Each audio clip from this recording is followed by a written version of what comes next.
Clear. Previous class में atomic structure हमने पूछना है, एटॉमिक स्ट्रक्चर तक कहां तक पूछना है, सभी बोलेंगे कहां तक पूछना है, एटॉमिक स्ट्रक्चर। क्लियर है। उसके लिए क्या करोगे, सबसे पहले सब एटॉमिक पार्टिकल्स को पढ़ना पड़ेगा। सब एटॉमिक पार्टिकल्स कौन से होते हैं, जो एटम के अंदर प्रेजेंट होते हैं इलेक्ट्रॉन, प्रोटॉन एंड न्यूट्रॉन। सबसे पहले इलेक्ट्रॉन को जे थॉमसन ने डिस्कवर किया। Initially electron was discovered by J Thompson. Clear. क्या हुआ, लॉक हो गया, ठीक है।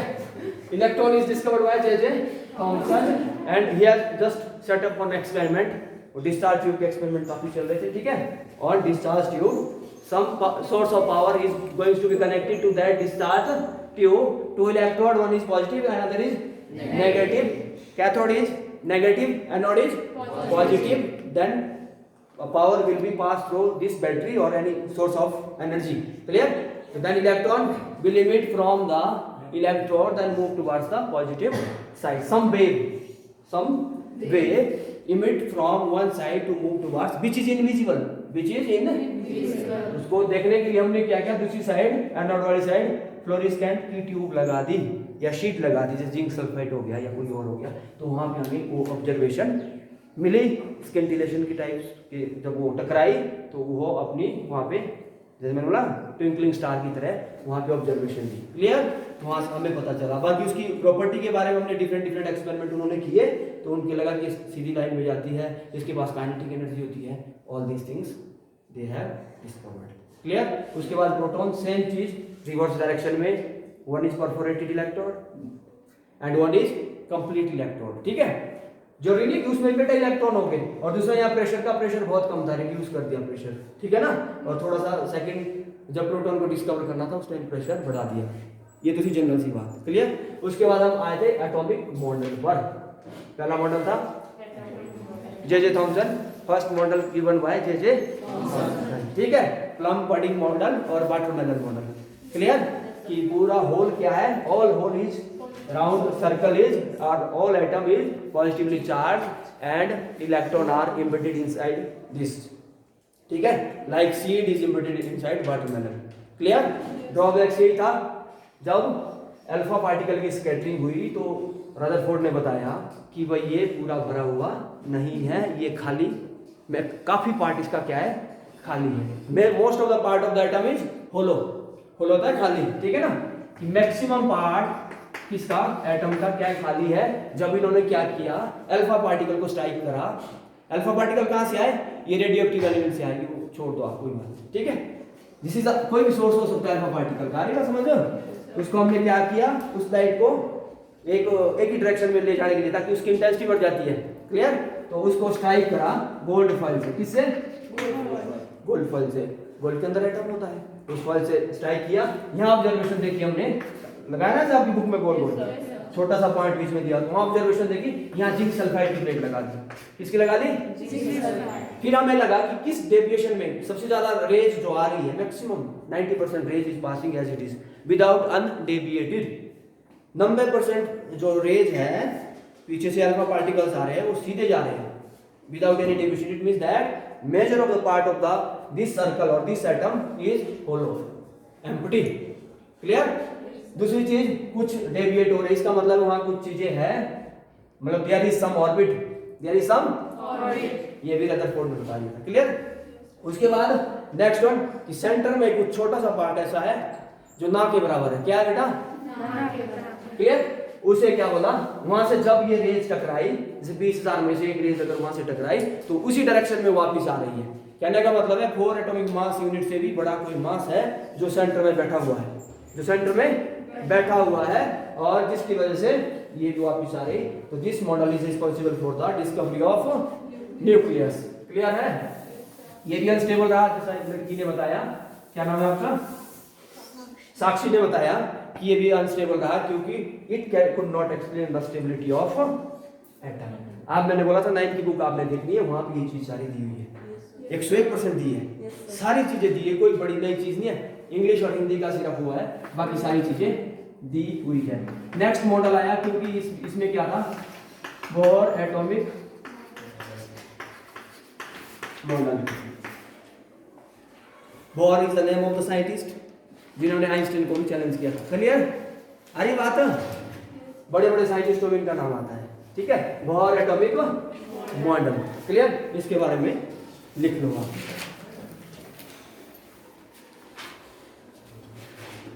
कुछ चीजें पीछे से डिस्कवर, रदरफोर्ड ने ये चीज बताई थी, एटम, लिखो बेटा, atom has centre called nucleus, called nucleus. यहां से आके ध्यान से पढ़ना है, ये मॉडल बहुत इंपॉर्टेंट है बेटा। ये पूरा चैप्टर डिसाइड करेगा, आगे हाइड्रोजन स्पेक्ट्रम आएगा, इसी मॉडल पे बेस्ड आएगा, इसलिए मैं बता रहा हूँ ध्यान से पढ़ना है, सिर्फ हम आज ही पढ़ेंगे। बोर एटॉमिक मॉडल, ये तो भाई रदरफोर्ड बोल चुके थे कि न्यूक्लियस होता है एटम के अंदर, क्लियर? कुछ चीजें पिछली भी चली हैं, और ये चीज भी पहले बता चुके थे कि एटम इज इलेक्ट्रिकली न्यूट्रल, ये भी लिख लो, एटम इज इलेक्ट्रिकली न्यूट्रल।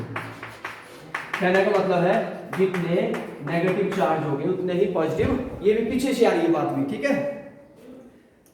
और तीसरी बात थी, थर्ड जो थिंग थी वो लिखो बेटा, electron revolves only, electron revolves only in a fixed circular orbits, in a fixed circular orbit. Time चल रहा है वहां, इसमें लिखा है electron revolves only in a fixed circular orbit, का मतलब fixed circular orbit with fixed energy, with fixed energy and fixed velocity, and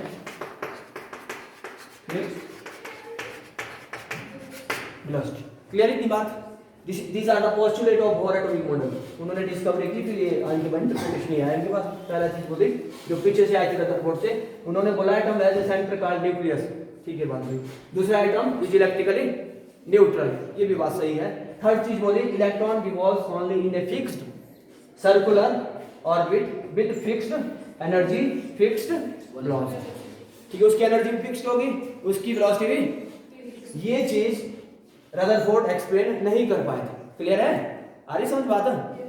अगला बोलो, थर्ड है, फोर्थ है क्वांटाइजेशन, क्वांटाइजेशन कंडीशन। फोर्थ कौन सी कंडीशन है बेटा? Quantization condition. इलेक्ट्रॉन रिवॉल्व्स, देखो electron revolves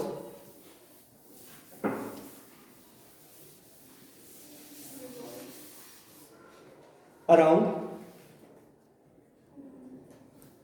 nucleus only in those circular orbit, only in those circular orbits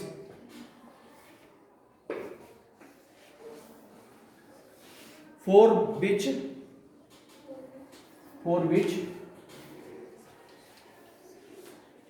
orbit, for which लिख दिया, angular momentum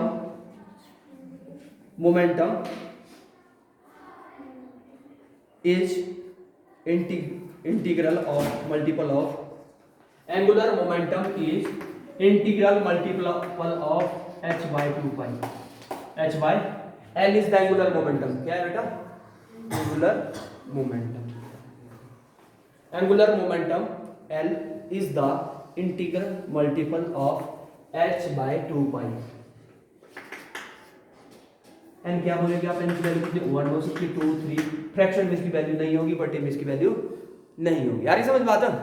h is the Planck's constant, ये fix होता बेटा, Planck's constant, ठीक है। पाई भी कांस्टेंट है, 2 भी कांस्टेंट है, सारे कांस्टेंट की वैल्यू। क्लियर? एन क्या है? नंबर ऑफ शेल्स आप बोल सकते इसको। क्लियर इतनी बात? कहने का मतलब है एनर्जी इलेक्ट्रॉन के पास, इलेक्ट्रॉन क्या करेगा? ऑर्बिट में घूमेगा। कहां घूमेगा? वो एक फिक्स अमाउंट ऑफ एनर्जी के साथ घूमेगा जो कि क्वांटाइज्ड है। What is quantization of energy? Means fix amount of energy. Clear? Fix amount of, ऐसा नहीं होगा कि आपको 1.5 मिलेगी, ऐसी प्रकार की एनर्जी, कोई फिक्स अमाउंट ऑफ एनर्जी है जिसके साथ इलेक्ट्रॉन रिवॉल्व करेगा, उसे क्वांटाइजेशन ऑफ एनर्जी कहते हैं। इतनी बात ध्यान रखो। Clear? Next, angular momentum is equal to, ध्यान रखना, इतना रखो ध्यान, L is angular momentum is equal to M B R. M B R, M is the mass, B is the velocity, R is the radius. Atom का ही होगा, ठीक है। M is the mass, B is the velocity. What is angular momentum? Angular moment होता है कोई electron कुछ मास के साथ, कुछ वेलोसिटी के साथ रेडियस आर में गोल गोल घूम रहा है, उसे एंगुलर मोमेंटम कहते हैं। फिजिक्स में आप पढ़ोगे बेटा ये, ठीक है। What is angular momentum? This is the moment का मोमेंट, उसे एंगुलर मोमेंटम कहते हैं। क्लियर? कोई पार्टिकल मास m के साथ वेलोसिटी v के साथ रेडियस में गोल गोल घूम रहा है, उसे ही एंगुलर मोमेंटम कहते हैं। तो इसकी वैल्यू यहां भर दो तो आ गया mvr is equal to n 2 point. इसमें आप क्वेश्चंस दे दो, ठीक है। क्वेश्चन नंबर फर्स्ट हो गया इतना।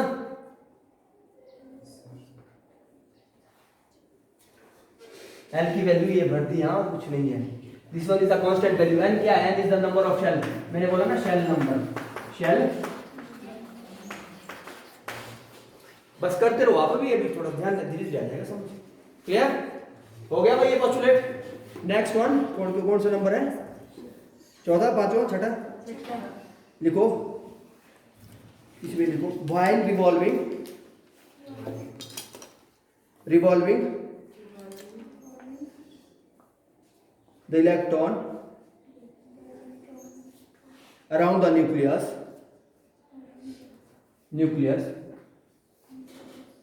then electrostatic force is equal to force of centripetal. Then electrostatic force is always equal to the centripetal force. ये बात ध्यान रखनी, जैसे होता है ना, चलो करो। Then electrostatic force is always equal to centripetal force. Electrostatic force is equal two centimetre force. दो चार्ज के बीच लगने वाली फोर्स को इलेक्ट्रोस्टैटिक फोर्स बोलते हैं ना बेटा।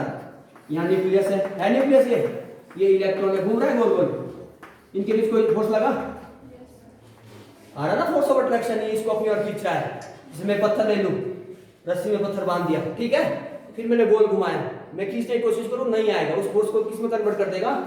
घूमने में कन्वर्ट कर देगा। तो force of electrostatic is equal to centripetal, centre से लगने वाली फोर्स को सेंट्रीपिटल फोर्स कहते हैं, ठीक है। वो कोई भी, जैसे सर ये क्या नाम, अर्थ घूमता है सन के बाहर बेटा, due to this centripetal force earth revolves around the, ठीक है, या sun revolves around the earth. Clear?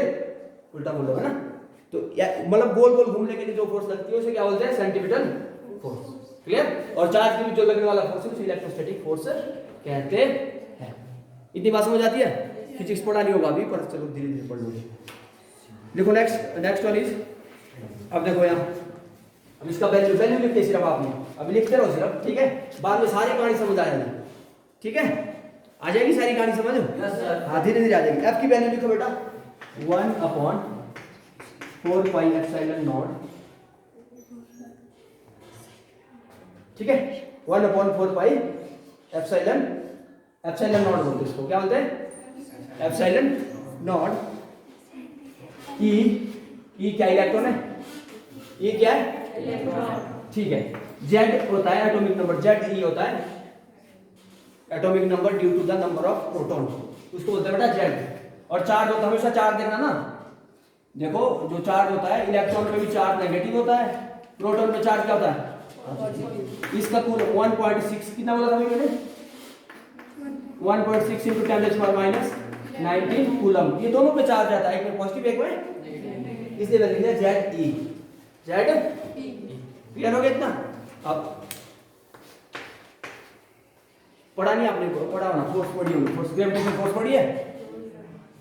दो पिंड के बीच लगने वाली दूरी m1/m2/r का स्क्वायर, ऐसा पढ़ा था तो में पढ़ा था। किसी दो ग्रह के बीच, किसी दो पिंड के बीच लगने वाली फोर्स अगर निकाल लेना हमने, तो क्या करेंगे, उनके मास रिस्पेक्ट टू रेडियस, ठीक है ना। तो ऐसा पढ़ा था शायद पहले आपने, ठीक है। ये फोर्स होता है किसी दो ऑब्जेक्ट के बीच लगने वाला फोर्स उनके डिस्टेंस के इनवर्सली प्रोपोर्शनल होता है। क्या होता है, डिस्टेंस ज्यादा होगी फोर्स कम हो जाएगा, वो भी सीधी बात है। अगर दो चीजें बहुत दूर दूर रखेंगे नेग्लिजिबल फोर्स हो जाएगी, डिस्टेंस नजदीक होगा फोर्स ज्यादा हो जाए। देख ये लिखो सिर्फ आप, कोई बात नहीं, लिख लिया। Centimetre force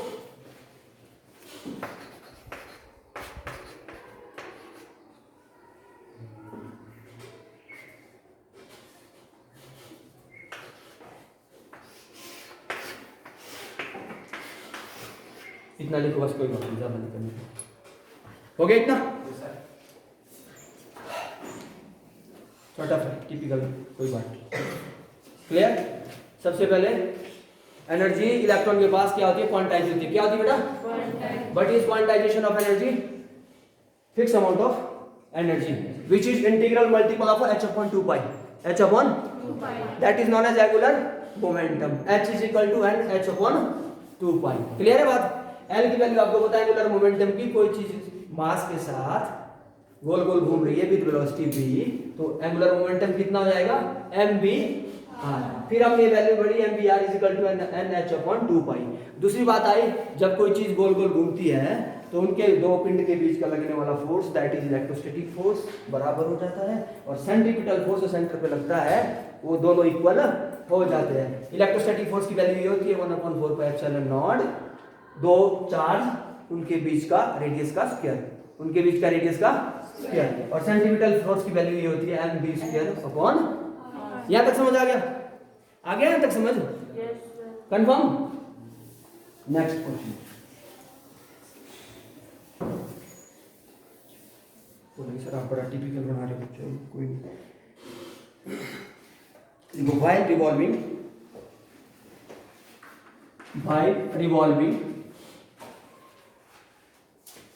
in a particular orbit, while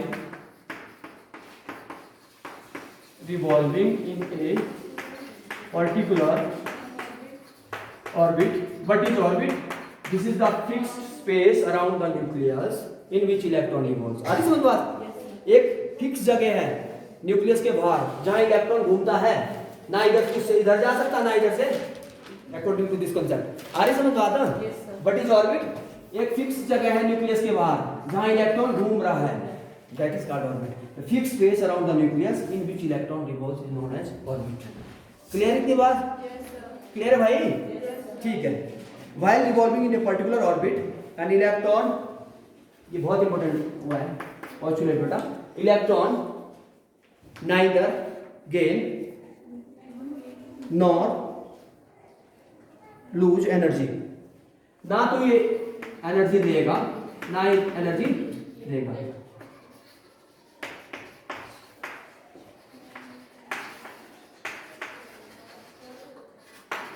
clear, जब ये इस ऑर्बिट में घूमेगा ना तो एनर्जी लेगा ना एनर्जी, इसकी फिक्स अमाउंट ऑफ एनर्जी होगी, ठीक है। क्लियर है बात, इज फिक्स्ड चलेगा। Energy of an orbit, hence the energy of an orbit, देखो hence the energy of an orbit, hence the energy of an orbit is fixed. Orbit या shell भी बोल सकते हैं ना, पीछे शेल पढ़ते आ रहे हैं ना, शेल भी आप यूज कर सकते हैं। एनर्जी ऑफ एन ऑर्बिट और शेल इज फिक्स्ड। कैसे बेटा, फिक्स है। इतनी बात समझ आ रही है, क्लियर है। So this type of shell is known as stationary energy level. So this type of shell, this type of shell जिसकी फिक्स एनर्जी होती है, ना एनर्जी लेगा ना एनर्जी लूज करेगा, this type of shell is called stationary energy level. Clear की बात, क्या करेगा stationary, but stationary energy level fix amount of energy in an orbit, orbit की एनर्जी क्या होगी, फिक्स होगी, जहां पे इलेक्ट्रॉन रिवॉल्व करेगा ना तो एनर्जी लूज करेगा ना एनर्जी गेन करेगा। इस प्रकार की एनर्जी लेवल को क्या बोलेंगे, स्टेशनरी एनर्जी लेवल कहेंगे। जैसे आपने पढ़ा होगा, पीछे पढ़ा था KLMN, n is equal to 1 K, n is equal to 2 L, n is equal to 3, आ गया ना वही, ठीक है, बढ़िया ही पढ़ो, clear. These are known as KL, आगे देखो KL M N etc। हो गया, यहां तक हो गया भाई, कंफर्म।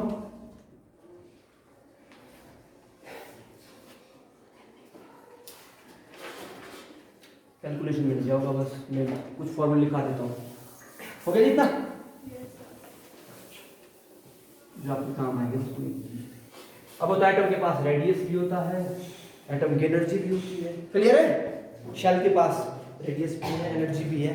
एटम के अंदर क्या है, शेल है ना, ऐसे आ रही समझ बात, क्लियर। इनका रेडियस भी है, रेडियस है ना, एनर्जी भी है, ठीक है। सबसे पहले लिखो रेडियस, सीधा ही फॉर्मूला लिखना रेडियस का, कैसे निकला उसको छोड़ दो आप, फिर आप बहुत फिर बोलेंगे मेरे को गाड़ी लेके दे, मैंने गाड़ी नहीं आपसे ना। 0.53 into n square upon z angstrom. अगर एटम का रेडियस निकालना है कि ये उस शेल से जंप हो गया, n क्या है, n is the number of shell, पता है ना, नंबर ऑफ शेल। z क्या, एटॉमिक नंबर, एटॉमिक, हमने पीछे लिया नहीं था, z लिया था ऐसा, हाँ अब समझ गए तुम, ठीक है, क्लियर है। और क्या बचा, कुछ नहीं, और वैल्यू आपके एंगस्ट्रॉम में आ जाएगी 0.53, this is the constant. N का आपको पता होगा, शेल वहां दी होगी, जेड का भी आपको पता, एटॉमिक नंबर आपको पता होगा, हाइड्रोजन होगा, हीलियम होगा, लिथियम, कुछ भी होगा तो वहां 1 2 3 लगा देंगे और आपको वैल्यू मिल जाएगी, आप रेडियस निकाल सकते हो, क्लियर है बेटा। जो बोर मॉडल है बेटा, बोर जो मॉडल था, एटॉमिक मॉडल, वो किसके लिए डिजाइन किया था उन्होंने, हाइड्रोजन स्पेक्ट्रम, किस, हाइड्रोजन के लिए, ठीक है ना, hydrogen and hydrogen like species. This model is responsible for the hydrogen and hydrogen like species. Single electron species आप बोल सकते, क्या बोल सकते, single electron.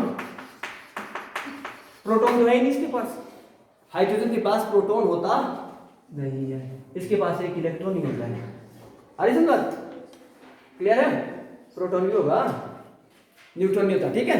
Single electron species, कैसे species, single electron species.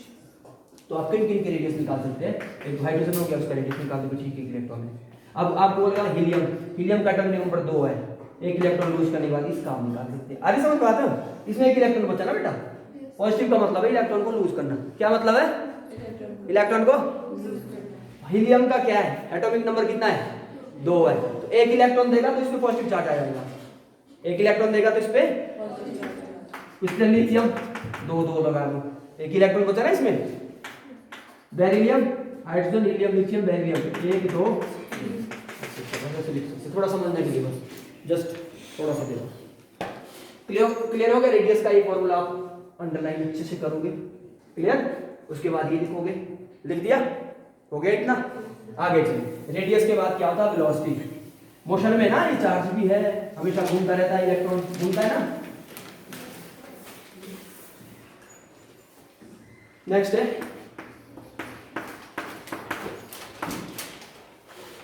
Direction भी होती है ना इसकी, ठीक है। वेलोसिटी का लास्ट फॉर्मूला बोलना है, कितना था,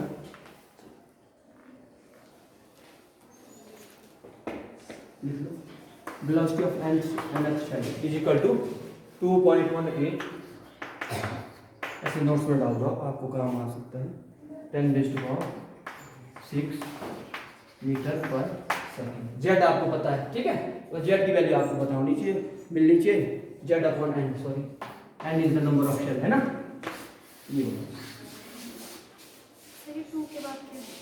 2.18 into 10⁻⁶ z upon n metre per second, unit होता है वेलोसिटी का, metre per second, clear. Distance table metre distance बोल रहा है। ठीक हो गया ये। सबसे इंपॉर्टेंट अगली आ रही है एनर्जी, इसको समझना है अच्छे से, लिखा तो शॉर्टकट में जाऊँ पर चलो अच्छे से समझना। एनर्जी बेस पे आगे मॉडल हाइड्रोजन स्पेक्ट्रम आएगा। क्लियर हो गया जितना? ठीक है। अब एनर्जी की बात चल रही थी ना, हमने क्या बोला, ये एटम होता है एटम, ये ऑर्बिट होते हैं, इनकी एनर्जी क्या रहती है? फिक्स रहती है। क्या रहती है? ध्यान दो थोड़ा बेटा, ध्यान कोशिश कर रहा हूँ इसको समझाने की। उनके पास फिक्स एनर्जी होती है, इसकी एनर्जी फिक्स होगी, इसकी भी फिक्स होगी, इसकी भी, इसके बीच कोई एनर्जी लेवल नहीं है। क्लियर? कहने का मतलब के एल एम एन, ये stationary energy level, fix energy level है, इसके बीच वाला कोई एनर्जी के और एल के बीच कोई नहीं। के एल एम एन, के के बाद सीधा एल है, आ रहे समझ बात? के बाद सीधा एल है, एल के बाद सीधा एम, एम के बाद सीधा एन है। These are known as energy level, जो कि काफी इंपॉर्टेंट है। क्लियर? फर्स्ट है एनर्जी दो प्रकार की होगी, टोटल एनर्जी हमने निकाली है। क्लियर? एक होगी काइनेटिक एनर्जी, एक होती है पोटेंशियल एनर्जी। ये तो आपको समझ आता है, काइनेटिक एनर्जी मोशन में होता है, जो चीज मोशन में होती है उसके पास काइनेटिक एनर्जी होती है। क्लियर बात? ठीक है। कोई चीज मोशन में है उसके पास काइनेटिक एनर्जी है, बात बिल्कुल बढ़िया है। क्लियर? दूसरी बात है पोटेंशियल एनर्जी, जो कि with respect to gravity potential energy mgh, आते समझ बात? तो ये दो, जिनके दो मास है ना, उनके बीच की पोटेंशियल एनर्जी होती है। क्लियर? इलेक्ट्रॉन का मास है, प्रोटॉन का भी मास है, उनके बीच जो एनर्जी है that is to between two masses, two, उसके बीच कौन सी लगी? Potential energy. Clear?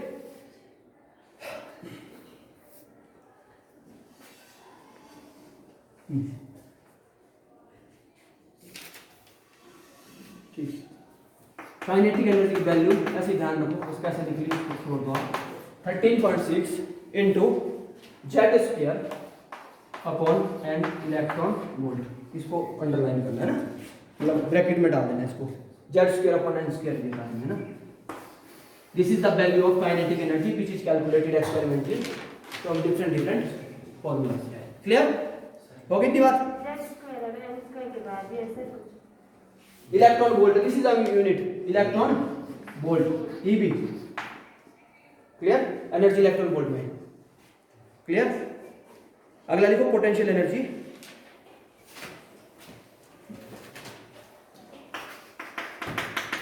-2 into 13.6 same चीज जेड स्क्वायर अपॉन। क्लियर होगी बात? इतनी चीज तो नहीं याद में, ज्यादा वो नहीं करो, वो कैसे आई वो भी करवा सकते हो पर नहीं करवाओगे ना। कैसे आई उसको छोड़ दो। रेडियस बोल दिया, कैसे निकालना है? 0.53 बोला था सब कुछ, उसको फॉर्मूला याद करना है। उसके बाद वेलोसिटी बोला था, वेलोसिटी का एक फॉर्मूला बोला था 2.2, वो ज्यादा इंपॉर्टेंट नहीं है, रेडियस आप याद करो इस चीज। दूसरा energy, energy very important. Kinetic energy 13.6, z z क्या एटॉमिक नंबर, एन क्या है? Number of shell which is stationary only, electron volt is unit. Clear? Potential energy -2 into 13.6 into z square upon n square electron volt. कितना electron? Total energy हमें ये चाहिए ना, total energy जोड़ दे इसको, कितना है? शाबाश, जोड़ो इसको, कितना है? बोल जल्दी। ये और ये जोड़ना, किसको? मेरे को जोड़ोगे? 1 इज माइनस, एक ही तो आएगा 26, ये आएगा ना। डबल क्यों करना है इसको? ये सिंगल डिजिट रहेगी, माइनस में रहेगी, ये बढ़िया ना माइनस, इसमें से ये कटेगा तो इतना ही रहेगा। -13.6 into z square upon n square electron volt. This is total energy of an electron. अब यहाँ से मैं खेल देता हूँ, यह पूरा मॉडल आ जाएगा। अब देखो, क्लियर? आगे समझ बात आया भाई? -13 पॉइंट, इसका यही आएगा ना, इन दोनों को जोड़ोगे, टोटल एनर्जी, पोटेंशियल एनर्जी और काइनेटिक हो गया। इतना हो गया? क्या हुआ? एनर्जी की वैल्यू आ गई। इसका मतलब है अगर n क्या है? फर्स्ट शेल, ये n = 1 नहीं कर देते, n की वैल्यू कहां डाल दो? हाइड्रोजन, बाकी बात हम हाइड्रोजन की कर रहे हैं, किसकी बात कर रहे हैं? Hydrogen and hydrogen like atom, hydrogen and H like atom. ये मॉडल ही डिजाइन किया था hydrogen and hydrogen like atom के लिए बोहर ने। क्लियर? क्योंकि उस टाइम ये पता नहीं था, रदरफोर्ड कोई बात बता नहीं पाए वही इलेक्ट्रॉन की energy due to the stability of. हमें पता था कि भाई एटम क्या स्टेबल है, लेकिन रदरफोर्ड एक्सप्लेन नहीं कर पाए about the stability of atom, about the energy of electron in a stationary shell. Clear है? पीछे लास्ट कंफर्म क्या था भाई वैल्यू? Total energy. अब एनर्जी लिखो आप, टोटल एनर्जी लिखिए, energy is equal to minus 13.6, ये रट लेना इसको रट दो, इनटू जेड स्क्वायर था ना, n square electron, Z is atomic number, हाँ जी Z is atomic number, n is shell number, shell number. अब आप बोल सकते स्टेशनरी एनर्जी लेवल, बोल सकते हैं, बोल सकते बेटा स्टेशनरी एनर्जी लिखा है तो पहले, मतलब के एल एम। अब के में कितनी एनर्जी अभी निकालते हैं, के में कितनी एनर्जी होगी जी? माइनस 13.6। जेड एट हाइड्रोजन के लिए एक होता है, कितना होता है? एक का स्क्वायर अपॉन शेल में, पहली शेल के लिए देखना हमने, ये ले लो ये ले लो, जो भी ले लिए वो की वैल्यू जो भी है, अपॉन फर्स्ट शेल के लिए ये कितना है? Minus 13.6 electron. इसका मतलब है इलेक्ट्रॉन पे एटम का कितना कर्जा है? कितना कर्जा है? कितना? इतना कर्जा है, तभी ये इसके बिल्कुल नजदीक इधर है, तभी ये इसके बिल्कुल नजदीक है। इलेक्ट्रॉन का एटम, इलेक्ट्रॉन पे एटम का इतना डेप्थ है, कर्जा है, इसलिए न्यूक्लियस के बिल्कुल नजदीक है। तो फर्स्ट शेल की एनर्जी कितनी हो गई? E1 बोल सकते हैं आप इसको, ठीक है? E1 is equal to, second की भी निकाल सकते हैं, खुद निकाल सकते हैं, यहाँ दो वन है, बरोबर, शाबाश। सेकंड की वैल्यू निकालो आप, समझिए सेकंड की कितनी वैल्यू आई भाई? मेरे को जल्दी से बताना, तब तक मैं यहाँ मॉडल बना रहा हूँ, समझ लिया? स्नेहा ऐसे आपको दिखेगा कुछ दिख जाएगा भैया, क्लियर? फर्स्ट शेल, चलो ये न्यूक्लियस है, इसको रहने दो। फर्स्ट शेल वैल्यू कितनी है? Minus 13.6 electron volt. आ रही समझ बात? सेकंड शेल की सेकंड एनर्जी लेवल कितनी वैल्यू हुई निकालो? माइनस 13.6 बटा 4 ही आएगा ना? 4 आएगा बेटा। कितना है बेटा इसका? 4 3 12, ऐसा 4 3 12 माइनस 3.4 बिल्कुल ठीक है, माइनस 3.4 इलेक्ट्रॉन वोल्ट। सेकंड की वैल्यू, थर्ड की आप निकाल सकते हैं, माइनस 13.6 बटा 9, डायरेक्ट कर दो, अब तो पता है ना, एनर्जी इक्वल टू एन का स्क्वायर।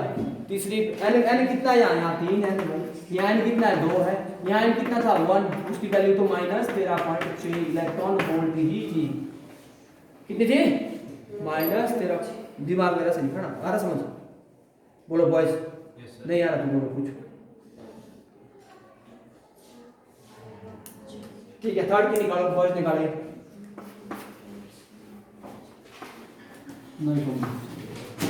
9 4 13 46, 9 बाय 45, 1 46, ये आया, ठीक है? पॉइंट ये लगना है ना, ये लगेगा ना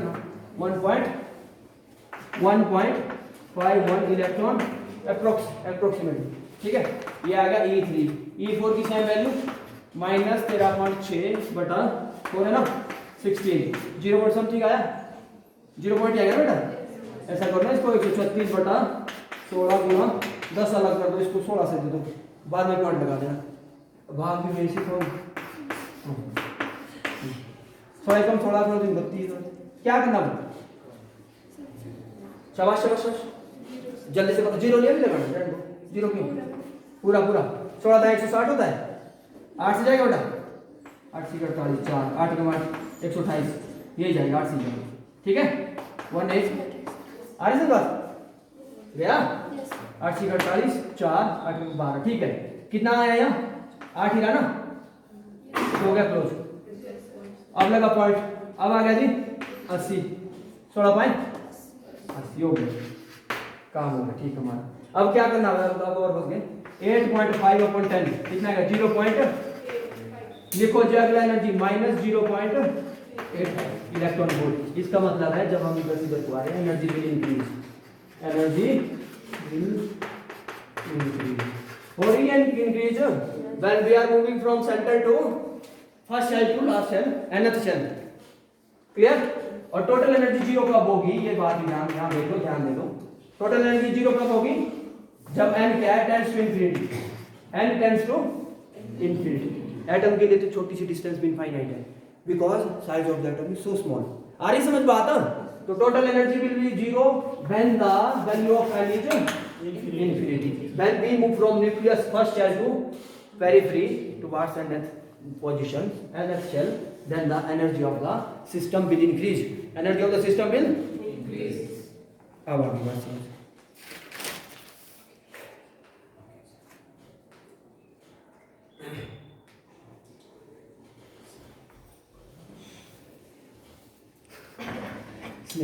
स्नेहा क्या नाम इसका बोल रहे कुछ नया सा समझ इनका क्या क्या बोल रहे हैं।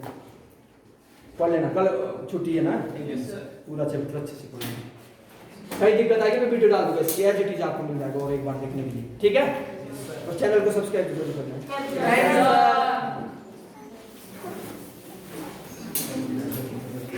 एक क्वेश्चन और बचा है, हो गया कितना? लास्ट लिखो। और पहली बात बोली थी मैंने, ना तो एनर्जी लेगा ना एनर्जी, उसी बात को हम काट देते हैं। ये एनर्जी भी लेगा भी और देगा भी, ये एनर्जी लेगा भी और डिफरेंस माइनस करो बेटा, इसको इससे करो तो -13.6 -3.44 है ना, ये कितना है बेटा, ये 10.2 इलेक्ट्रॉन वोल्ट। अब देखो, अब यहाँ ध्यान से सुनना है, एक ही बात बोलो, बाकी लास्ट पॉसिबिलिटी यही है। मैंने आपको बोला था electron can gain energy as well as lose energy in a quantized manner, in a quantized, this is called quantization of energy. Clear लग रहा है? पता? अब देखो मैं क्या करता हूँ, जैसे मेरे पास फर्स्ट एनर्जी n = 1 पे है, मेरे पास कितना -13.6 इलेक्ट्रॉन वोल्ट है। क्लियर है? फिर मैं इसको क्या करता हूँ, 10 इलेक्ट्रॉन वोल्ट की एनर्जी दे देता हूँ। I am just giving the energy of 10.2 electron volt की एनर्जी दे दी, इसने ले ली, उसकी एनर्जी कितनी बढ़ जाएगी, जंप कहाँ कर देगा इलेक्ट्रॉन, यहाँ से मतलब फर्स्ट लेवल से सेकंड, ये मान लो फर्स्ट, कोई बात नहीं, यहाँ से कहाँ जाएगा, ये सिर्फ 10.2 इलेक्ट्रॉन वोल्ट एनर्जी लेगा, ना तो 10 लेगा, अरे सही बात, ना 9 लेगा ना 8 लेगा, तो ये 10.2 एनर्जी लेगा, तब ये फर्स्ट सेल से कहाँ जाएगा, second. This is called quantization of energy, fixed amount of energy. आपको आ सकता कि भाई सेकंड सेल में एनर्जी की कितनी वैल्यू है, निकाल दोगे ना वो, थर्ड में कितनी है, फोर्थ में कितनी है, निकाल दोगे according to Bohr atomic model. Clear है? तो ये आगे इसके बाद क्या आएगा, हाइड्रोजन स्पेक्ट्रम आना है, तो आपने ये सारी चीजें क्लियर करनी है। इसके भी डिसएडवांटेजेस थे, अब अगला मॉडल आएगा एक और, फिर और पढ़ना पड़ेगा, ठीक है? लेकिन इसका इतना नहीं पढ़ना अभी। अभी क्या करने, सारे पोस्टुलेट पढ़ने हैं जितने कराए थे, ठीक है? एक बात बोली थी हमने, ना तो एनर्जी लेगा ना देगा, लेकिन लास्ट में क्या है, ये एनर्जी लेगा भी और एनर्जी देगा। कैसे? अब जैसे -3.4 इलेक्ट्रॉन वोल्ट, अगर ये लूज कर देगा एनर्जी तो कहां जाएगा, -13 कितनी लूज करेगा, उतनी लूज करेगा बेटा। क्लियर आ रही बात, समझ आ रही, समझ कुछ बात। माइनस में ना बेटा, ये माइनस में सबसे बड़ी वैल्यू है, तो सबसे कम एनर्जी ये होगी, सबसे ज्यादा ये होगी, ये भी माइनस में है, माइनस का टाइम वो कहाँ उसका खत्म हो रहा है, इन्फिनिटी पे खत्म हो रहा है। क्लियर? तो क्या करेगा, एनर्जी ले भी सकता है और दे भी सकता है। जैसे मैंने बोला था, पीछे वाला बच्चा आगे बिठाओ, आगे वाला पीछे। 75 के लिए कोई जगह नहीं है, 65 के लिए कोई जगह, या तो 60 आने चाहिए या 70 आने चाहिए, 80 नंबर आने चाहिए, तभी आपको एक जगह मिलेगी। उसी तरह से यहाँ भी फिक्स अमाउंट ऑफ एनर्जी है, जिसे आप क्या बोलते हैं, ऑर्बिट कहते हैं।